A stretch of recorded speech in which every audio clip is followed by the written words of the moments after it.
赛的竞赛方式场地介绍前面这个是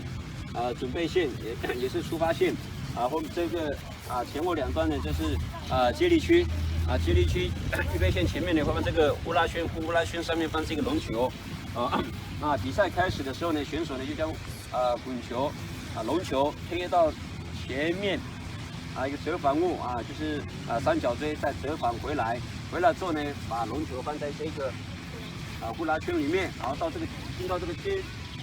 交换区击掌交换下一半就可以出发。那我们现在来，那击掌完毕的完成的同学就排到后面去来我们来看示范，就位，预备，竞赛的过程当中球一定不能离开地面，不能用拍打的，然后再将球抬起来，然后折返物之后呢再回来。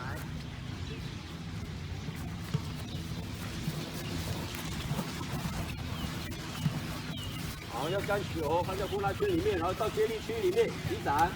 交换下一半就可以出发你手